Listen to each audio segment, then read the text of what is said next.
જય સ્વામિનારાયણ. સહજાનંદ વિદ્યાલયના video lecture શિક્ષણમાં આપ સર્વ વિદ્યાર્થી મિત્રોનું હાર્દિક સ્વાગત છે. આપણે કરણ અર્જુનનું ગીત જોયું છે. અહીં આપણે એમ કહીએ કે ભાઈ ધન આયન કબ દૂર ઋણ આયન સે, પરમાણુ કબ દૂર અણુ સે, ધાતુ કબ દૂર ધાતુ સે, ये बंधन तो तत्वों का बंधन है, ये बंधन तो रासायनिक बंधन है. અને હમણાં રક્ષાબંધન આવે છે. ભૈયા કબ દૂર બહેન છે, એ બંધન તો રક્ષાબંધન હે. એમ આજે આપણે પ્રકરણ 4 ધોરણ 11 રાસાયણિક બંધન અને આણ્વી રચના એના વિશે ભણવાનું છે.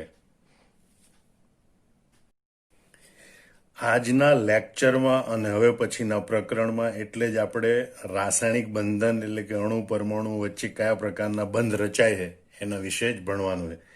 આપણે બોલીએ બંધન, બંધન એટલે જ આકર્ષણ બળ, પ્રેમ, વાલ વગેરે જે કેવું એ. તો રાસાયણિક બંધન આપણે એમ શબ્દ બોલીએ ભાઈ બંધ, એટલે ભાઈ જેવો પ્રેમ હોય, ભાઈ જેવો વાલ હોય એવો મિત્ર એને આપણે કહીએ ભાઈબંધ. સંબંધ સરખા વચ્ચે રચાતું આકર્ષણ બળ એટલે આપણે એને કહીએ સંબંધ. અહીંયા રાસાયણિક બંધ એટલે કે રાસાયણિક અણુઓ બનવા માટે પરમાણુઓ વચ્ચે લાગતું આકર્ષણ બળ એને કહેવાય રાસાયણિક બંધન. હવે આપણે કેટલીક પાયાની બાબતો ફરીથી યાદ કરી લઈએ આ પ્રકરણ માટે. દ્રવ્ય એટલે કે પદાર્થ તો એક અથવા જુદા જુદા પ્રકારના તત્વોનું બનેલું હોય છે. યાદ રાખજો, કોઈ પણ દ્રવ્ય હોય કાં તો એક જ તત્વનું બનેલું હોય અથવા તો જુદા જુદા તત્વોનું બનેલું હોય. દાખલા તરીકે હાઇડ્રોજન. હાઇડ્રોજન અણુમાં એના 2 પરમાણુ છે, પણ હાઇડ્રોજન પદાર્થ અથવા હાઇડ્રોજન દ્રવ્ય એક જ તત્વનું બનેલું છે, હાઇડ્રોજન તત્વનું. પાણી H2O અથવા હાઇડ્રોજન ઓક્સાઇડ એ 2 તત્વો હાઇડ્રોજન અને ઓક્સિજનનો બનેલો છે. માનો કે ગ્લુકોઝ લઈ લો, C6H12O6 ગ્લુકોઝ, તો એ કાર્બન, હાઇડ્રોજન, ઓક્સિજનનો બનેલો છે. એટલે યાદ રાખજો કે પદાર્થ કાં તો એક જ તત્વનો બનેલો હોય અથવા તો એક કરતાં વધારે તત્વોનો બનેલો હોય. સામાન્ય પરિસ્થિતિમાં ઉમદા વાયુ જેવા કે helium, argon, krypton, xenon, radon એની સિવાયના અન્ય કોઈ તત્વ છે કુદરતમાં સ્વતંત્ર અસ્તિત્વ ધરાવતા નથી. યાદ રાખજો, એ બીજા કોઈ અન્ય તત્વ સાથે જોડાઈને રાસાયણિક બંધથી જોડાઈને સંયોજન સ્વરૂપે અસ્તિત્વ ધરાવતા હોય છે. મોટા ભાગના બધા તત્વો. કેટલાક તત્વો કુદરતમાં મુક્ત સ્વરૂપે મળે છે, પણ એ કુદરતમાં સંયોજિત સ્વરૂપે પણ મળે જ છે. એટલે યાદ રાખજો, ઉમદા વાયુ સિવાયના બીજા બધા જ તત્વો છે એ કુદરતમાં સ્વતંત્ર અસ્તિત્વ ધરાવતા નથી, કોઈને કોઈ સંયોજિત સ્વરૂપે મળે છે. તો આપણે કહીએ ભાઈ તત્વ છે એનો નાનામાં નાનો કણ પરમાણુ, તો સંયોજનનો નાનામાં નાનો કણ અણુ. તો કે પરમાણુનો સમૂહ કે જે લાક્ષણિક ગુણધર્મો ધરાવતી સ્પીસીસ તરીકે અસ્તિત્વ ધરાવે છે, સ્પીસીસ તરીકે અસ્તિત્વ ધરાવે છે તેને અણુ કહે છે. લાક્ષણિક ગુણધર્મો, લાક્ષણિકતા એટલે લક્ષણો, દેશી ભાષામાં કહીએ તો લક્ષણો. દાખલા કે અહીં આપણે પાણીનું ઉદાહરણ આપ્યું છે, તો એ પરમાણુઓનો સમૂહ છે. 2 હાઇડ્રોજન અને 1 ઓક્સિજન પરમાણુનો સમૂહ છે, બરાબર. હવે એના લક્ષણો શું કે જો 2 હાઇડ્રોજન પરમાણુ ને 1 ઓક્સિજન પરમાણુ જોડાઈને અણુઓ બનાવીને અણુ એકબીજા સાથે જોડાયેલા હોય તો નંબર 1 એ સામાન્ય તાપમાને પ્રવાહી હોય, નંબર 2 એનું ગલન બિંદુ 0°C હોય, નંબર 3 એનું ઉત્કલન બિંદુ 100°C હોય, તે બાષ્પશીલ હોય છે, રંગવિહીન, વાસવિહીન હોય છે. આ એના લક્ષણો હોય. એ માત્ર આના જ લક્ષણો હોય છે કે બીજા કોઈ પદાર્થના અમુક લક્ષણો મળતા આવે પણ બીજા બધા લક્ષણો મળતા આવે નહીં. તો એવો પરમાણુઓનો સમૂહ છે કે જે અમુક ચોક્કસ લક્ષણો જ ધરાવે છે અને અમુક ચોક્કસ સ્પીસીસ તરીકે જ અસ્તિત્વ ધરાવે, તો એને અણુ કહેવાય. મતલબ H2O એ પાણીનો એક અણુ છે. ફરીથી વ્યાખ્યાત કરી લો, અણુ કોને કહેવાય? તો અણુ એ પરમાણુનો સમૂહ છે, પણ બીજી લાક્ષણિકતા લખી એ લાક્ષણિક ગુણધર્મો ધરાવતી સ્પીસીસ તરીકે અસ્તિત્વ ધરાવે, કે આ પરમાણુ સમૂહ અમુક ચોક્કસ લાક્ષણિકતાઓ ધરાવે, એવી લાક્ષણિકતાઓ બીજા કોઈ પરમાણુ સમૂહની ન જ હોય, તો એવો પરમાણુનો સમૂહ એટલે અણુ. આમ પરમાણુઓનો સમૂહ કે જે લાક્ષણિક ગુણધર્મો ધરાવતી સ્પીસીસ તરીકે અસ્તિત્વ ધરાવે છે તેને અણુ કહે છે. આ ઘટક કણોને અણુમાં એકબીજા સાથે જકડી રાખવા માટે તેમની વચ્ચે કોઈ બળ હોવું જોઈએ. દાખલા કે તમે વિચારો કે ઓક્સિજન, હાઇડ્રોજન, બરોબર, પાણીની અંદર આવા અનેક અણુઓ હોય તો ઓક્સિજન સાથે બે હાઇડ્રોજન જોડાયેલા રહે છે, છૂટા પડતા નથી. મતલબ કે એક ઓક્સિજનનો પરમાણુ ને બે હાઇડ્રોજનના પરમાણુ વચ્ચે એમને જોડી રાખતું કોઈ ચોક્કસ બળ હોવું જોઈએ. આવા બળને જ રાસાયણિક બંધન કહે છે. તો હવે આપણે રાસાયણિક બંધનની વ્યાખ્યા જોઈએ. જુદી જુદી રાસાયણિક સ્પીસીઝમાં રહેલા જુદા જુદા ઘટકો એટલે કે પરમાણુ, અણુ કે આયનોને એકબીજા સાથે જકડી રાખતા આકર્ષણ બળોને રાસાયણિક બંધન કહે છે. યાદ રાખજો, જુદી જુદી રાસાયણિક સ્પીસીઝમાં રહેલા જુદા જુદા ઘટકો એટલે કે પરમાણુ, અણુ કે આયનોને એકબીજા સાથે જકડી રાખતા આકર્ષણ બળોને રાસાયણિક બંધન કહે છે. દાખલા તરીકે હાઇડ્રોજનનો અણુ, તો હાઇડ્રોજનના એક અણુમાં બે હાઇડ્રોજનના પરમાણુ હોય તો આ બે હાઇડ્રોજન પરમાણુઓને એકબીજા સાથે જકડી રાખતું, એકબીજા સાથે જોડી રાખતું બળ એટલે રાસાયણિક બંધન. બીજું ઉદાહરણ એ કોપર સલ્ફેટ પેન્ટાહાઇડ્રેટ CuSO4 અહીંયા કોપર સલ્ફેટનો એક અણુ, પાણીના 5 અણુ, એમ 2 અણુઓને જકડી રાખતું બળ એટલે રાસાયણિક બંધન. આ ઉપરાંત કોપર પરમાણુ સલ્ફર ઓક્સિજન પરમાણુ સાથે જોડાયેલો હોય, એની સાથે 5 અણુ જોડાયેલા. દાખલા તરીકે અહીંયા તમે જોઈ શકો છો કે સલ્ફર એ 4 ઓક્સિજન પરમાણુ સાથે જોડાયેલો, એ પૈકી 2 ઓક્સિજન પરમાણુ સાથે કોપર જોડાયેલો હોય એટલે CuSO4 બને. અને આ CuSO4 સાથે ઓક્સિજનમાં રહેલા ઇલેક્ટ્રોન સાથે પાણીના બીજા 5 અણુઓ જોડાયેલા હોય અને એટલે બને CuSO4 તો આ બધા અણુઓ, પરમાણુઓ એકબીજા સાથે જકડાયેલા રહે છે. એ જકડાયેલા રહે છે એક પ્રકારના આકર્ષણ બળને કારણે. એ આકર્ષણ બળ છે એને જ આપણે કહીશું રાસાયણિક બંધ. બીજું ઉદાહરણ લઈએ આપણે NaCl, sodium chloride. Sodium chloride એ Na+ અને Cl- એમ 2 આયનોને જકડી રાખતું બળ છે. NiH2OCl2 tetra aqua nickel 2 chloride, આનું નામ પછીથી કેવી રીતે આપવાનું શીખવાડવામાં આવશે, પણ અત્યારે તમે યાદ રાખી લો ટેટ્રા એક્વા નિકલ ડાયક્લોરાઇડ. તો આ અણુઓ, પાણીના અણુ અને આ Cl- Ni2+ આયનો, અણુઓ અને આયનોને જકડી રાખતું બળ હોય કે જેથી આ એક નિશ્ચિત સંયોજન બને. આમ અણુ, પરમાણુ, આયનો એને એકબીજા સાથે જોડી અને ચોક્કસ લાક્ષણિકતા ધરાવતી સ્પીસીઝ બનાવવા માટે જે આકર્ષણ બળો જવાબદાર છે એ જવાબદાર આકર્ષણ બળોને જ રાસાયણિક બંધ અથવા રાસાયણિક બંધન તરીકે ઓળખવામાં આવે. આમ ફરીથી આ ટૂંકમાં વ્યાખ્યા જો કે દ્રવ્યમાં એટલે કે અણુમાં રહેલા જુદા જુદા ઘટકો એટલે કે અણુ, પરમાણુ કે આયનોને જોડી રાખતા આકર્ષણ બળને રાસાયણિક બંધ કહે છે. દ્રવ્યમાં રહેલા જુદા જુદા ઘટકોને જોડી રાખતા આકર્ષણ બળોને રાસાયણિક બંધ કહે છે. હવે રાસાયણિક સંયોજનોની રચના મૂળભૂત રીતે તો કોઈ પણ સંયોજન હોય તત્વોમાંથી બને. તત્વોના પરમાણુઓ વચ્ચે જુદી જુદી રીતના રાસાયણિક સંયોગીકરણના પરિણામ સ્વરૂપે હોય છે. અહીં તમે જોઈ શકો કે આ તત્વોના પરમાણુ જુદી જુદી અનેક રીતે જોડાય એના કારણે આખા અણુઓની રચનાઓ થતી હોય છે. આમ રાસાયણિક સંયોજનની રચના એ જુદા જુદા તત્વોના પરમાણુઓ વચ્ચે થતા જુદા જુદા પ્રકારના જુદી જુદી રીતના સંયોગીકરણના પરિણામ સ્વરૂપે હોય છે. તો આપણા મનમાં કેટલાક પ્રશ્નો ઉદ્ભવે છે. આપણને એમ થાય પરમાણુઓ જોડાય એટલે અણુઓ બને, અણુઓમાંથી સંયોજનો બને. તો શું બધા પરમાણુઓ જોડાય જ જાય? અને પરમાણુઓ જોડાય તો શા માટે સંયોજાય? દાખલા કે સોડિયમ એ ક્લોરીન સાથે જોડાઈને મીઠું બનાવે NaCl, તો શા માટે સોડિયમ ક્લોરીન સાથે જોડાય? હાઇડ્રોજન ઓક્સિજન સાથે જોડાઈને પાણી બનાવે, શા માટે હાઇડ્રોજન ઓક્સિજન સાથે જોડાય?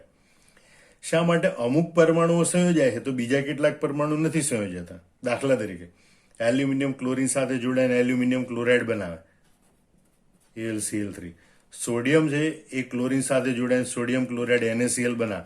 તો અહીંયા પણ એમ થાય કે ભાઈ એલ્યુમિનિયમ સાથે શા માટે 3 ક્લોરીન જોડાણા, સોડિયમ સાથે કેમ એક જ ક્લોરીનનો પરમાણુ જોડાણ?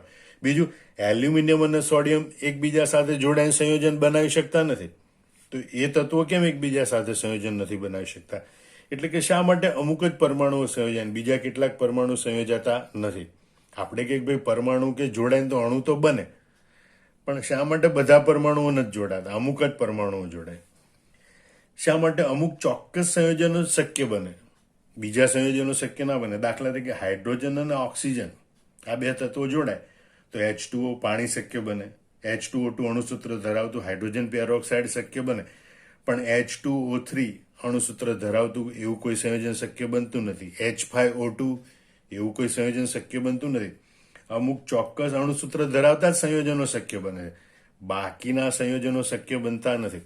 દાખલા તરીકે નાઇટ્રોજન અને ઓક્સિજન હોય તો એના જોડાવાથી N2O, NO, N2O3, NO2, N2O4, N2O5 એવા અણુસૂત્ર ધરાવતા સંયોજનો શક્ય છે, પણ એમાં પણ N2O7 અણુસૂત્ર ધરાવતું સંયોજન શક્ય બનતું નથી.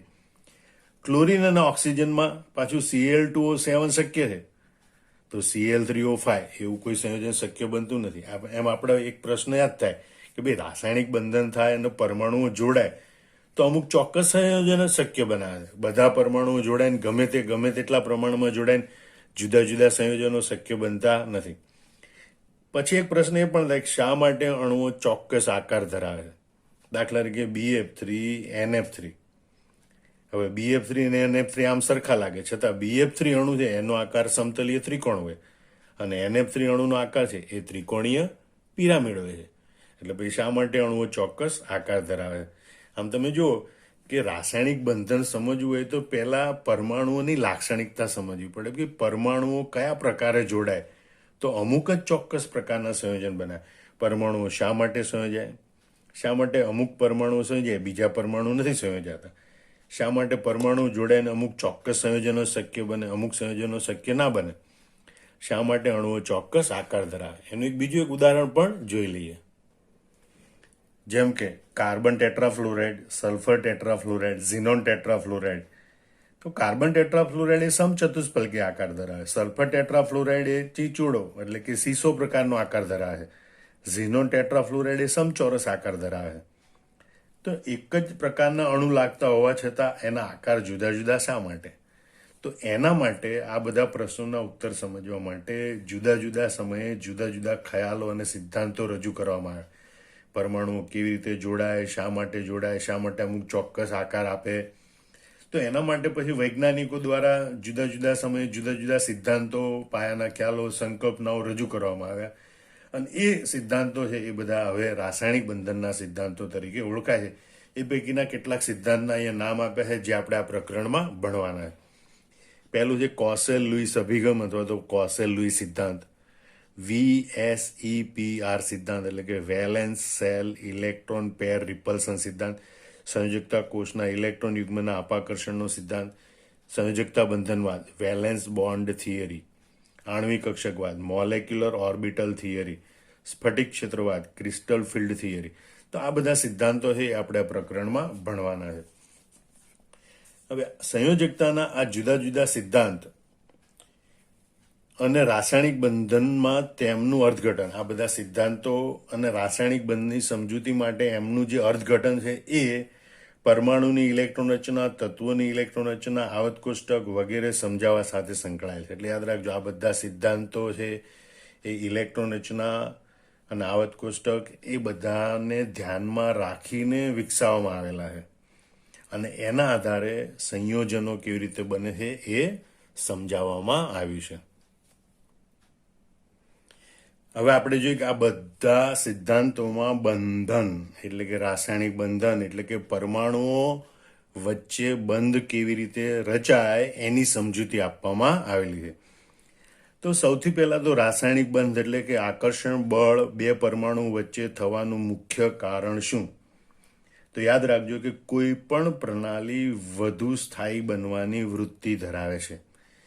આપણે પણ જીવનમાં એમ કે આટલું કમાઈ લઈએ પછી સેટલ થઈ જઈએ, મતલબ કે સ્થાયી થઈ જઈએ, પછી ટેન્શન નહીં. તેમ વિશ્વમાં પણ દરેક પ્રણાલી છે એ વધુમાં વધુ સ્થાયી બનવાની વૃત્તિ ધરાવે છે. તો સ્થાયી ક્યારે બને? તો કે જેમ પ્રણાલીની ઉર્જા ઓછી તેમ પ્રણાલીની સ્થાયીતા વધુ.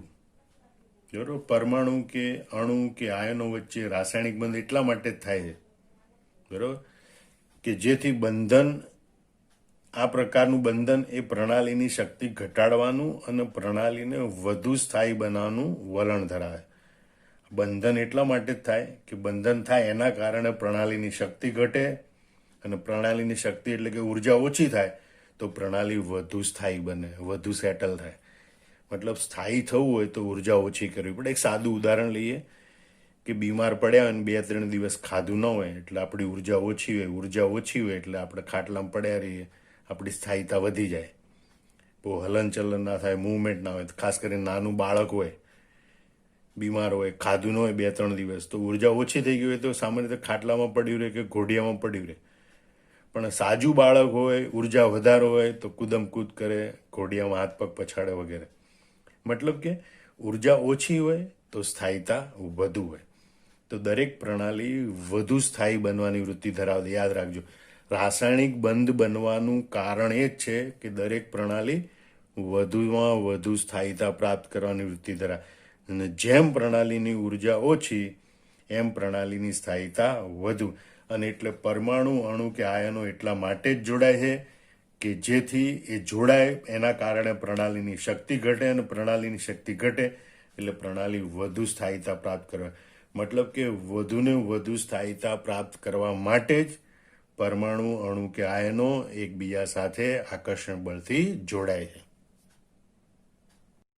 આ પ્રકારનું બંધન સમજાવવા માટે આપણે આ પ્રકરણમાં આ 4 કોસેલ-લુઈસ અભિગમ, VSEPR સિદ્ધાંત, સંયોજકતા, બંધનવાદ અને આણ્વિક કક્ષકવાદ વિસ્તારપૂર્વક ભણવાના છે. એ પૈકી સૌથી પહેલા આપણે કોસેલ-લુઈસ અભિગમ વિશે ભણીએ. રાસાયણિક બંધન સમજાવવા માટેના જે પ્રયત્નો શરૂ થયા એમાં ઇલેક્ટ્રોનના સંદર્ભમાં રાસાયણિક બંધ સમજાવવા માટે ઘણા બધા પ્રયત્નો થયા. પહેલાં પણ બીજી બધી ઘણી રીતે પણ રાસાયણિક બંધ સમજાવવાનો પ્રયત્ન થયા હતા, પણ ઇલેક્ટ્રોન રચનાની શોધ થઈ ત્યાર પછી ઇલેક્ટ્રોનના સંદર્ભમાં રાસાયણિક બંધ સમજાવવાની શરૂઆત થઈ.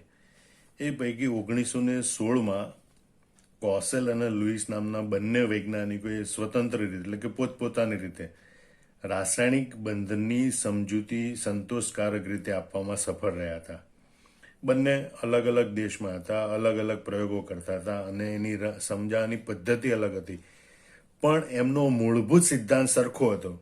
એટલે એને સંયુક્ત રીતે કોસેલ-લુઈસ અભિગમ તરીકે ઓળખવામાં આવે.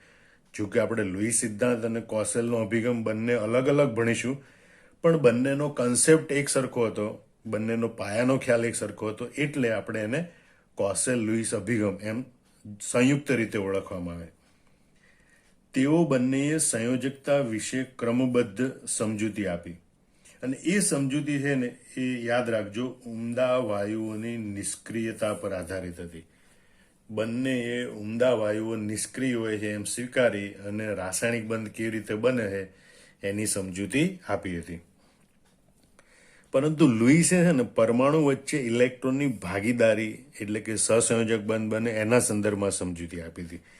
જ્યારે કોસેલે પરમાણુઓ વચ્ચે ઇલેક્ટ્રોનની આપલે થાય એટલે કે આયનિક બંધ રચાય એના સંદર્ભમાં સમજૂતી આપી હતી. પણ બંને સમજૂતીમાં એ બાબત તો ધ્યાનમાં રાખવામાં આવી હતી કે પરમાણુઓ છે ઇલેક્ટ્રોનની ભાગીદારી કરે કે ઇલેક્ટ્રોનની આપલે કરે, છેવટે ઉમદા વાયુઓ જેવી નિષ્ક્રિયતા પ્રાપ્ત કરવાનો પ્રયત્ન કરે છે, એ સંકલ્પનાને ધ્યાનમાં રાખવામાં આવી હતી.